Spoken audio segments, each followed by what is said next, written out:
Excellencies, ladies and gentlemen, Ohayou gozaimasu.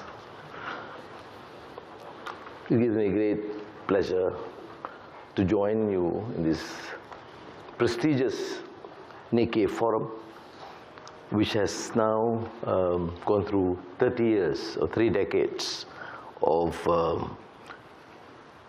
extensive discussions and discourse among captains of industry, regional leaders, and policymakers. And therefore, I'm delighted to be here. I must thank Nikkei for the invitation, and may I share you some of our concerns. Issue of uncertain world. Because we are living in post-normal times. There's no certainty. There was an issue alluded to the election in the United States. But even then, whoever wins, whether Biden or Trump, the policy is still uncertain because leaders would decide based on the economic imperative and national interests. And my view has always been that finally sanity should prevail. But for us in the region, as we have alluded to earlier, our focus must be ASEAN cohesiveness, to strengthen ASEAN as a formidable economic force. We have been successful in the last few generations to fortify ASEAN as a peaceful venture with minor issues, and now having to grapple with the Myanmar crisis. But the way forward for ASEAN is to enhance its collaboration in economy and trade and forge greater economic alliance with Japan, Korea, China, Australia, India, meaning the focus on the region. When we started, or when Nikkei Future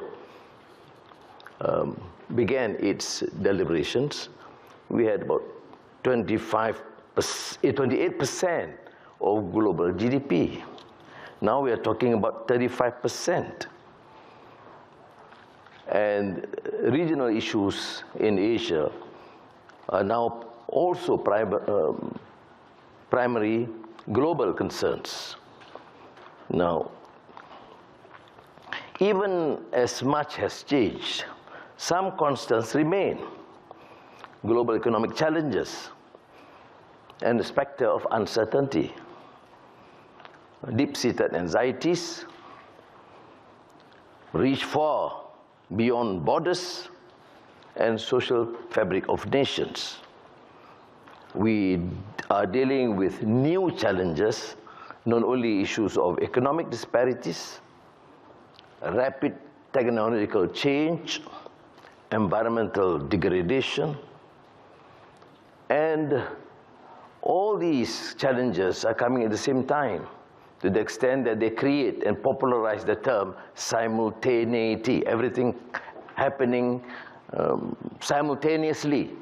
Both the crisis, say, Russia-Ukraine, or Israeli-Palestinian aggression, or climate crisis, or civil concerns, all happening simultaneously, that would compel leaders, political and captains of industry, to be alert and equipped to deal with these challenges.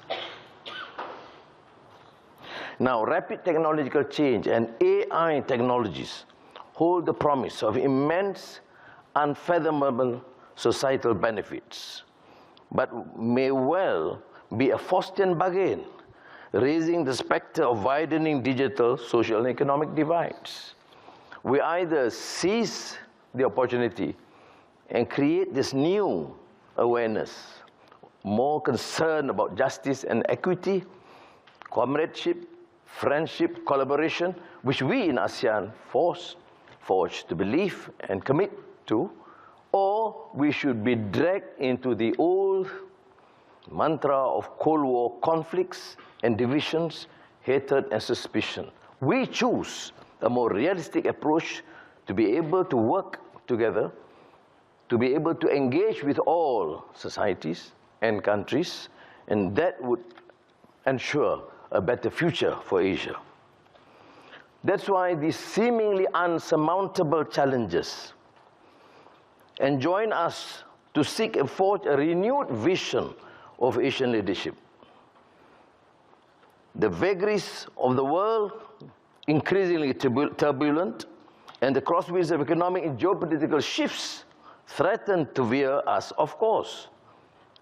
But unlike 3 decades ago, today, Asia now possesses the economic weight, strategic capacity, and the collaborative might needed to navigate the challenge, or these challenges. That's why I venture to assert that finally our future rests on our leadership, taking a bold move, considering and working on the strength of our sub-region and region, instead of being dragged by the international conflicts. Yes, we cannot avoid discussing about Russia-Ukraine. We have taken a position. We do not support the invasion of Ukraine, but we want to continue to engage with Russia, notwithstanding the differences.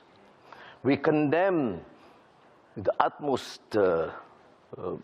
strength the continued colonization and apartheid and genocide in Gaza and Palestine. But we call for ceasefire and peaceful resolution and respecting the two-state solution, because that will ultimately ensure the peace. But notwithstanding all these conflicts, Malaysia, ASEAN, and the region should forge using economic policies, economic fundamentals, economic strength, investments and trade, and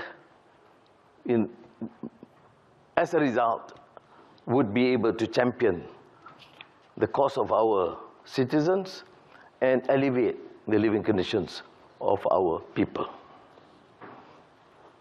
Because this has been done. I'm not suggesting, therefore, something new, because we have CPTPP, we have Regional Comprehensive Economic Partnership, RCEP, and we know that RCEP alone involves nearly a third of the world's exports, population, and GDP, making it the largest trade bloc in the world. As Malaysia appears to assume the chairmanship of ASEAN next year, we are committed to continue championing these ideals. On the economic front, our focus will firstly be on the strengthening of economic cooperation among member states. I reiterate this point because whilst we have been rather successful in maintaining a strong, cohesive force diplomatically, bilateral relations, sub-regional and regional in ASEAN, we need to do much more to work together to enhance our capacity to attract investments and trade and become an important economic regional bloc. And using that to work together with our traditional allies. And Japan is, of course, very important in this regard, because one of the first few countries that has helped us to propel our economy through massive investments, trade, particularly in the manufacturing sector from the 70s to the 80s. Recent diversification of global supply chains and FDI flows must create tangible benefits. Secondly, we aim to enhance our economic cooperation with our partners from across the globe, extending beyond Asia, because, as you know, whilst there is an increase in trade among the region, Japan, Korea, China, Australia, but cumulatively, United States remain our largest investment, largest country that have placed so much importance in terms of trade and investments. And now Among the European countries, you have seen growing investments from Netherlands, Germany, and France. So it is self-evident that policy making in the 2020s and beyond cannot be divorced from careful considerations of circumstances around three global megatrends: geopolitics, digitalization, and climate change. That's why we have unveiled policy frameworks in this regard. Our Malaysia Madani framework outlines strategies to drive sustainable and inclusive development.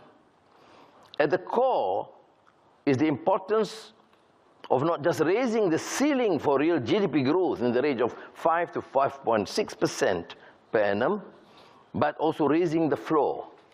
First quarter this year we achieved 4.2, which is quite remarkable in the climate of stagnation and sluggishness in the world economy. So we align closely with Prime Minister Kishida's new form of capitalism policy, underscoring the deep connection and shared aspirations between Malaysia and Japan. The second major policy that we have introduced there is the new industrial master plan, which represents whole of government approach to industrial policy. And this I must commend the collaboration with Japanese companies, including strategic sectors such as semiconductors and steel. Finally, the National Energy Transition Roadmap, Malaysia's comprehensive strategy to ensure that the country meets its commitment to achieving net zero emissions as early as 2050. This warrants that we operationalize initiatives in energy efficiency, renewable energy, hydrogen, green infrastructure, carbon capture, utilization, and storage to build Malaysia's climate resistance. And again, I must comment, in my session, at the briefing last night, I'm meeting capitals of industry from Japan who have placed major interest in having Malaysia as a hub in this regard. So these strategic blueprints are indicative of Malaysia's role in building Asian leadership in the economic, digital, and sustainability. Uncertainty abroad has only solidified our resolve. So we take a more optimistic view. People talk about crises, unending, unprecedented, expressing their concern about what's happening in the United States towards the end of the year. But we take a more optimistic view. And we have seen the ingenuity of our people, our professionals, our industry to overcome this, but using our regional, sub-regional, and regional strength instead of being too particularly disturbed and obsessed by developments abroad, which we have limited capability to try and resolve. Malaysia, except that we are an emerging economy, relatively smaller country, we are, of course, determined to express our views, frankly, openly, as an independent country, but we understand that these are somewhat unsurmountable, not easy to resolve, but it would not stop us from focusing on the economy, trade, and investments, notwithstanding the differences I've alluded to. No. We give an example, for example, the vibrant semiconductor industry, which fortifies our role as a reliable regional partner in manufacturing, trade, and innovation. We have a robust and mature manufacturing base, especially in the global electronics and electrical industry, being the world's 6th largest exporter of semiconductors. Now, as tensions are brewing elsewhere, especially with the imposition of trade restrictions getting more intense in microchips, investors across the world are looking for a safe haven. And we welcome, Malaysia welcome investments. And that's why I say We have problems, of course. We want, if possible, the issue, contentious conflicts between China and United States to be resolved. When I was attending the APEC meeting in San Francisco in front of President Biden and President Xi Jinping, I said, we welcome. The meeting is something commendable and we welcome. That's the maximum we can do. But then, notwithstanding the continued differences, we have an advantage. The German foreign policy says they de-risk from the experience of the Russian invasion of Ukraine to not to be over-dependent of China. So they are looking for safe haven midway, and they've chosen Malaysia. So I believe Japan would do likewise. I dare say that Malaysia fits the bill, thanks to our stability, skilled labor force, and our economic and geopolitical non-alignment, or fierce neutrality. The proof is in the numbers. In 2023, the state of Penang, incidentally where I come from, Malaysia's semiconductor hub, attracted $13 billion in FDI, exceeding the total for the previous 7 years combined. We are setting our sights on the future through an increasing strategic focus on front-end activities, such as water fabrication, the design of integrated circuits, and advanced packaging. Now, truth be told, this could not have been achieved without Japan and our other partners in the region. Etched in our memory is the humble beginnings in Penang during the 1970s, when companies such as Clarion and Hitachi were part of the 8 Samurai. There is the first wave of E&E manufacturing investments into the country. Active Japanese FDI has been a crucial factor in the success of Malaysia's semiconductor industry, and this is true even today with recent large-scale investments coming in from Kaga Electronics and Ferrotech. As the world's foremost Islamic finance hub and center for halal trade, Malaysia has consolidated its position as the top Islamic economy for the 9th consecutive year, serving significantly as a bridge between East Asia and the Middle East and North Africa. Malaysia's openness to trade and investments, the manufacturing, services, and the primary sector alike is reflected in its FDI performance last year, during which the country successfully attracted 188 billion ringgit in approved foreign investments, a 15% increase compared to 2022. Now, Excellencies, ladies and gentlemen, last year, Prime Minister Kishida and I had 2 summit meetings in November and December, culminating in upgrading our bilateral relationship to a comprehensive strategic partnership. We also expanded our cooperation into the realm of security, collaborating in the maritime security sphere. Japan and Malaysia share a common vision for Asia's future based on stability, connectivity, and cooperation in support of rules-based order. In reflecting about the state of the region and the world, I am drawn to a quote from Okakura Kakuzo, the Book of Tea. The art of life lies in a constant readjustment to our surroundings. Brilliant statement.